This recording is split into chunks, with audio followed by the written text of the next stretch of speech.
வணக்கம் தோழர்களே. சீசரின் மனைவி சந்தேகத்திற்கு அப்பாற்பட்டவளாக இருக்க வேண்டும் அப்படின்னு சொல்லிட்டு பொதுவாக ஒரு பழமொழி வந்துட்டு இருக்கும். அது போலதான் பாத்தீங்கன்னா தேர்தல் ஆணையம் அதனுடைய செயல்பாடுகள் எந்த விதத்திலும் சந்தேகத்தை கொடுக்க கூடாது, அதாவது ஆளுங்கட்சிக்கு சாதகமா இருக்கிறதா அப்படின்ற ஒரு சந்தேகத்தை எழுப்பக்கூடாத அளவுக்கு அதனுடைய செயல்பாடுகள் பாத்தீங்கன்னாக்க நேர்மையாக இருக்க வேண்டும் அப்படின்ற, நான் நடுநிலை அப்படின்ற ஒரு விஷயத்த சொல்ல மாட்டேன், நேர்மையாக அறத்தின் வழியில் செயல்பட வேண்டும் அப்படின்னு நம்ம எல்லாரும் எதிர்பார்க்கிறோம்.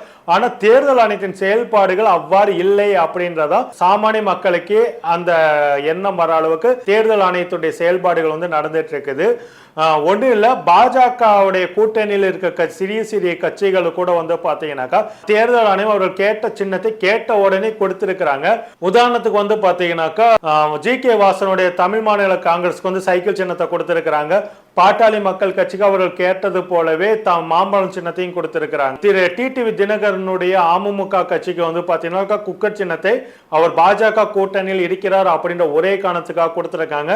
இதே டிடிவி தினகரன் தான் ரெட்டலை சின்னத்தை தனக்கு வேணும் அப்படின்ற ஒரே காரணத்துக்காக தேர்தல் ஆணையத்துக்கு லஞ்சம் கொடுத்தார் அப்படின்னு சொல்லிட்டு இதே பாஜக அரசால் கைது செய்யப்பட்டு சிறையில் அடைக்கப்பட்டார். அப்படிப்பட்ட அந்த உத்தமர் பாத்தீங்கன்னா இன்னைக்கு பாஜகவில் அவங்களுடைய அந்த புனிதப்படுத்தக்கூடிய அந்த வாஷிங் பவுடரை போட்டு அந்த பவுடர் எல்லாம் போட்டு அந்த வாஷிங் மிஷின்ல போட்டு எடுத்த உடனே அவர் புனிதமாயி அவர் கேட்ட தொகுதியை அவருக்கு கொடுத்துட்டாங்க.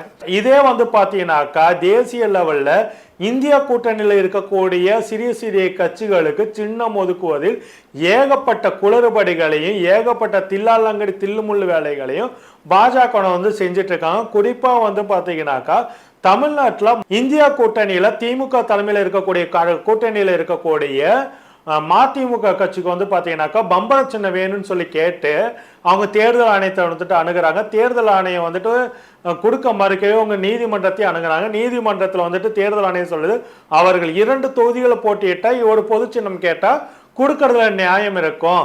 இவங்க போட்டியிடுறதே ஒரு தொகுதிக்குள்ள அவங்களுக்கு எப்படி ஒரு பொது சின்னமோ ஒரு சின்னத்தை ஒதுக்க முடியும் அப்படின்னு சொல்லிட்டு லாஜிக்கலா ஒரு கேள்வி கேட்டு பதில் சொல்லி அந்த பிரச்சனை அந்த வழக்கில் பதில் சொல்லி இருக்காதுன்னு நினைச்சுக்கிட்டு அவங்க சொல்லியிருந்தாங்க. இது எப்படி இருக்கும்போது பாத்தீங்கன்னாக்க இன்னைக்கு அதே இந்தியா கூட்டணியில திமுக தலைமையில் தமிழ்நாட்டில் திமுக தலைமையிலான கூட்டணியில இருக்கக்கூடிய விசிக கட்சிக்கும் பாத்தீங்கன்னாக்கா பானை சின்னம் வேணும்னு சொல்லி கேட்டிருக்காங்க. அதுக்கு பானை சின்னத்தை கொடுக்க முடியாது அப்படின்னு சொல்லிட்டு தேர்தல் ஆணையம் மீண்டும் தன்னுடைய அந்த பச்சோந்தித்தனத்தை காட்டியிருக்காங்க. இப்பவும் பாத்தீங்கன்னாக்கா மதிமுகவுக்கு அவங்க என்ன காரணம் சொன்னாங்க, குறைஞ்சது 2 தொகுதியில போட்டிட்டு அவங்க பொது சின்னம் கேட்டாக்கா நியாயம் இருக்கா அப்படின்னு சொன்ன அதே தேர்தல் ஆணையம் இப்போ பாத்தீங்கன்னாக்கா விசிக கட்சி 2 நாடாளுமன்ற தொகுதிகளை தமிழ்நாட்டில் போட்டிடுறாங்க. அது மட்டும் இல்லாம ஆந்திரா, கேரளா, கர்நாடகா போன்ற மாநிலங்கள்லயும் கிட்டத்தட்ட அதையெல்லாம் சேர்த்து பார்த்தோம்னாக்கா கிட்டத்தட்ட ஒரு 20 தொகுதிகளில் விசிக கட்சி போட்டிடுறாங்க. இப்படிப்பட்ட சூழல்ல தான் பாத்தீங்கன்னாக்கா விசிக கட்சிக்கு பானை சின்னத்தை ஒதுக்க முடியாது அப்படின்னு சொல்லிட்டு குண்டை தூக்கி போட்டிருக்கிறாங்க தேர்தல் ஆணையம். இது முழுக்க முழுக்க பாத்தீங்கன்னாக்கா பாஜகவிற்கு ஆதரவாக பாஜகவின் கிளை அலுவலகமாக தேர்தல் ஆணையம் செயல்படுகின்றதோ அப்படின்ற ஒரு சந்தேகம் இதாகுது. ஏன்னா பாத்தீங்கன்னாக்கா இன்னைக்கு இருக்க சூழல்ல விசிகாவின் பானை சின்னத்துல இருந்து பாத்தீங்கன்னாக்கா 4 எம்எல்ஏக்கள் இருக்கிறாங்க, ஒரு எம்பி இருக்கிறாரு நடைமுறையில. அப்படிப்பட்ட சூழல் அந்த கட்சிக்கு பொது சின்னம் ஒதுக்க முடியாதுன்னு சொன்னாங்க. கடந்த 20 ஆண்டுகளுக்கு மேல ஜி.கே. வாசன் அவர்கள் என்ன நிலைப்பாட்டில் இருக்கா, அவருடைய கட்சி கிட்டத்தட்ட ஒரு கோமா ஸ்டேஜில் தான் இருந்துட்டு இருக்குது, ஒரு நடைபெணமா இருந்துட்டு இருக்கு. அந்த கட்சிக்கு சின்னத்தை கேட்ட உடனே சைக்கிள் சின்னத்தை கொடுக்குறாங்க. டிடிவி தினகரன் தேர்தல் ஆணையத்துக்கே லஞ்சம் கொடுத்தான்னு சொல்லிட்டு கைது செய்யப்பட்ட டிடிவி தினகரனுக்கு அவர் கேட்ட குக்கர் சின்னத்தை கொடுக்குறாங்க.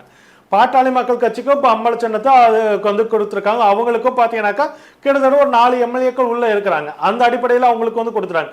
அந்த நிலைப்பாடு ஏன் விசிகாவுக்கு வரல அப்படின்னா நம்மளுடைய கேள்வியா இருக்குது. இதுக்கு முக்கியமான காரணம் பாத்தீங்கன்னாக்கா இன்னைக்கு இருக்க சூழல்ல இந்திய அரசியல்ல தமிழ்நாட்டில் தான் பாஜகவை அரசியல் ரீதியாக எதிர்க்காம சித்தாந்த ரீதியாக எதிர்க்கிற நிலைப்பாடு இருக்கு. அதுலேயும் குறிப்பா பாத்தீங்கன்னாக்கா அரசியல் கட்சிகள்ல திமுகவும் விசிகாவும் பாஜகவின் சித்தாந்த எதிரியா இரட்டை குழல் துப்பாக்கியா நின்றுட்டு இருக்காங்க அப்படின்ற ஒரே காரணத்துக்காக அதுல ஒரு குழலையா செயல்பட விடாம தடுக்கணும் அப்படின்ற ஒரு கேடுகட்ட முயற்சியினுடைய நிலைப்பாட்டை தேர்தல் ஆணையத்தை தன்னுடைய கைக்குள்ள வச்சுட்டு விசிக கேட்ட சின்னத்தை மதிமுக கட்சிக்கு எப்படி பம்பர சின்னம் மனசுல பதிந்திருக்கோ எல்லாத்துக்கும் அது போலதான் வந்துட்டு விசிக கடந்த 10 ஆண்டுகள்ல வந்து பானை சின்னம் அப்படின்றது எல்லாத்துக்கும் பதிவாகி இருக்குது.